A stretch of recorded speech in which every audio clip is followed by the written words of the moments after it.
الحمدللہ رب العالمین والصلاة والسلام علی سید الانبیاء والمرسلین۔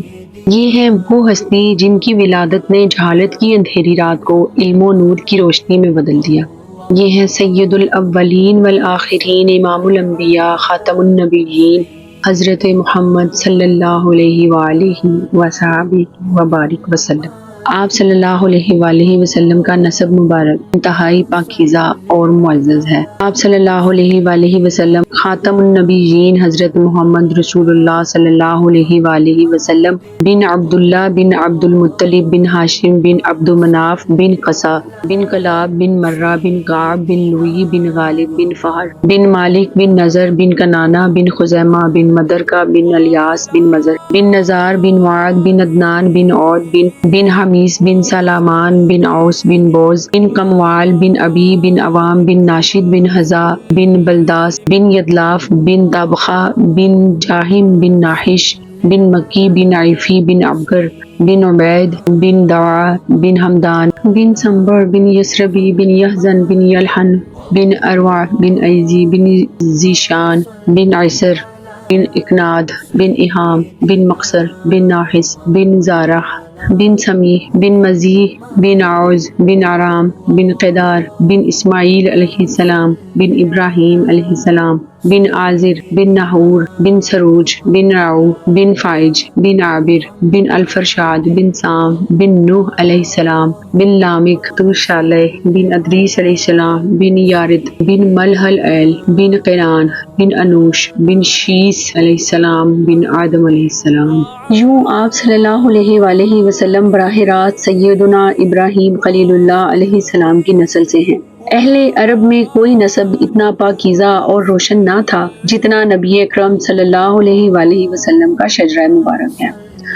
آپ صلی اللہ علیہ وآلہ وسلم خود فرمایا کرتے، اللہ نے مجھے بہترین زمانے میں پیدا کیا، بہترین خاندان میں رکھا اور بہترین نسب عطا فرمایا۔ یہ وہ پس منظر ہے جس سے ایک عظیم ہستی دنیا میں آئی جنہوں نے انسانیت کو اندھیروں سے نکال کر روشنی کی طرف بلایا۔ فرینڈز، آپ صلی اللہ علیہ وآلہ وسلم کی ولادت باسعادت 12 ربیع الاول عام الفیل 571 عیسوی میں ہوئی۔ آپ صلی اللہ علیہ وآلہ وسلم کے والد حضرت عبداللہ کا انتقال آپ کی پیدائش سے پہلے ہی ہو گیا تھا۔ آپ صلی اللہ علیہ وآلہ وسلم یتیم پیدا ہوئے، لیکن یہ یتیمی اللہ کی خاص تربیت کا حصہ تھی۔ حضرت آمنہ نے خواب میں دیکھا کہ ان کے بطن سے ایک نور نکلا جو شام کے محلات کو روشن کر گیا۔ کہ آپ صلی اللہ علیہ وآلہ وسلم کی ولادت باسعادت کے وقت بہت سے غیر معمولی واقعات ہوئے۔ ایران کے بادشاہ کسریٰ کے محل کے 14 کنگرے گر گئے۔ فارس کی آگ جو 1000 برس سے جل رہی تھی بجھ گئی۔ ساوا کی جھیل خشک ہو گئی۔ دادا عبد المطلب نے آپ صلی اللہ علیہ وآلہ وسلم کا نام محمد رکھا، جس کے معنی ہیں وہ جس کی بار بار تعریف کی جائے۔ آپ صلی اللہ علیہ وآلہ وسلم کو بچپن میں دائی حلیمہ سعدیہ رضی اللہ عنہا کے حوالے کیا گیا۔ ان کے گھر میں ہر چیز میں برکت آ گئی۔ ان کی سوکھی بکریاں دودھ دینے لگیں اور سواری تیز چلنے لگی۔ آپ صلی اللہ علیہ وآلہ وسلم بچپن ہی سے انتہائی پرسکون، سچے اور پروقار تھے۔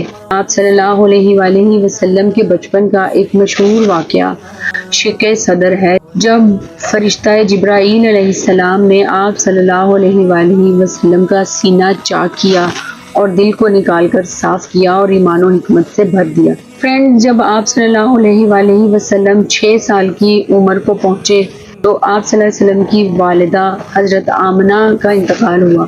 8 سال کی عمر میں دادا حضرت عبد المطلب کا سایہ بھی اٹھ گیا۔ اس کے بعد آپ صلی اللہ علیہ وسلم کے چچا حضرت ابو طالب نے آپ صلی اللہ علیہ وآلہ وسلم کی کفالت کی۔ بچپن ہی سے آپ کو بھیڑ بکریاں چرانی پڑی۔ یہ پیشہ انبیاء کا رہا ہے اور یہ صبر اور محنت سکھاتا ہے۔ آپ صلی اللہ علیہ وآلہ وسلم نے جوانی کی شروعات میں ہی تجارت شروع کی۔ حضرت خدیجہ رضی اللہ تعالیٰ عنہ نے آپ صلی اللہ علیہ وسلم کو تجارت کے لیے شام بھیجا۔ وہاں آپ صلی اللہ علیہ وآلہ وسلم کی سچائی اور امانت داری سب کو متاثر کر گئی۔ آپ صلی اللہ علیہ وآلہ وسلم کو الصادق اور الامین یعنی سچے اور امانت دار کے لقب سے یاد کیا جانے لگا۔ ایک مشہور واقعہ ہے جب خانہ کعبہ کی تعمیر ہوئی اور حجر اسود کو نصب کرنے کا موقع آیا تو قریش میں جھگڑا ہو گیا۔ سب چاہتے تھے کہ یہ سعادت ان کے حصے میں آئے۔ آپ صلی اللہ علیہ وآلہ وسلم نے بڑی حکمت سے فیصلہ کیا۔ آپ صلی اللہ علیہ وآلہ وسلم نے ایک کپڑا منگوایا، حجر اسود اس پر رکھا اور سب قبائل کے سرداروں کو کہا کہ وہ مل کر کپڑے کو اٹھائیں۔ پھر آپ صلی اللہ علیہ وآلہ وسلم نے اپنے ہاتھ مبارک سے حجر اسود کو نصب کیا، سب نے تعریف کی اور جھگڑا ختم ہو گیا۔ آپ صلی اللہ علیہ وآلہ وسلم کی عمر جب 25 سال ہوئی تو حضرت خدیجہ رضی اللہ تعالیٰ عنہ سے آپ کی شادی ہوئی۔ یہ شادی نہ صرف ایک گھرانہ بنی بلکہ نبوت کی تیاری کا بھی ذریعہ ثابت ہوئی۔ نبوت کے آغاز میں آپ صلی اللہ علیہ وآلہ وسلم کو تنہائی پسند آنے لگی اور آپ اکثر غار حرا میں جا کر غور و فکر کرتے، جسے ہم میڈیٹیشن بھی کہہ سکتے ہیں۔ 40 سال کی عمر میں پہلی وحی نازل ہوئی۔ جبرائیل علیہ السلام تشریف لائے اور کہا اقرا۔ آپ صلی اللہ علیہ وآلہ وسلم گھبرا گئے، لیکن حضرت خدیجہ نے تسلی دی اور ورقہ بن نوفل سے ملاقات کروائی۔ ورقہ نے کہا یہ وہی فرشتہ ہے جو موسیٰ علیہ السلام پر نازل ہوتا تھا۔ آپ صلی اللہ علیہ وآلہ وسلم نے مکہ میں 13 سال تبلیغ کی۔ کفار نے ظلم کیا، بائیکاٹ کیا، طائف میں آپ کو پتھر مارے گئے، لیکن آپ صلی اللہ علیہ وآلہ وسلم نے صبر کیا اور دعا کی، اے اللہ ان کو ہدایت دے کیونکہ یہ نہیں جانتے۔ پھر اللہ نے ہجرت کا حکم دیا تو آپ صلی اللہ علیہ وآلہ وسلم مدینہ ہجرت فرما گئے اور وہاں اسلامی ریاست قائم کی۔ آپ صلی اللہ علیہ وسلم کی مدنی زندگی پر مختصر سی بات کرتے ہیں۔ مدینہ میں مواخات کا نظام بنایا، مہاجرین و انصار کو بھائی بھائی بنا دیا، مسجد نبوی کی تعمیر ہوئی، غزوات کا سلسلہ شروع ہوا، بدر، احد، خندق اور خیبر، صلح حدیبیہ اور فتح مکہ اسلام کی بڑی کامیابیاں تھیں۔ فتح مکہ کے موقع پر آپ صلی اللہ علیہ وسلم نے سب دشمنوں کو معاف کر دیا اور فرمایا آج تم پر کوئی مواخذہ نہیں، جاؤ تم سب آزاد ہو۔ آپ صلی اللہ علیہ وآلہ وسلم کا حلیہ مبارک، قد درمیانہ، رنگ گندمی مگر چمکدار، آنکھیں بڑی اور سرمگی، پلکیں لمبی، بال گھنے اور اکثر کندھوں تک آتے، پیشانی کشادہ، ناک سیدھی، سبحان اللہ، اور ہلکی ابری ہوئی، دانت چمکدار، جب ہنستے تو روشنی پھیل جاتی، چہرہ چمکتا جیسے 14ویں کا چاند، خوشبو ایسی کہ جس راستے سے گزرتے وہاں خوشبو پھیل جاتی۔ آپ صلی اللہ علیہ وآلہ وسلم سے خوبصورت نہ کوئی اس دنیا میں آیا نہ آئے گا۔ حضرت یوسف علیہ السلام کا حسن بھی آپ صلی اللہ علیہ وآلہ وسلم کے حسن کے آگے مان پڑ جاتا ہے۔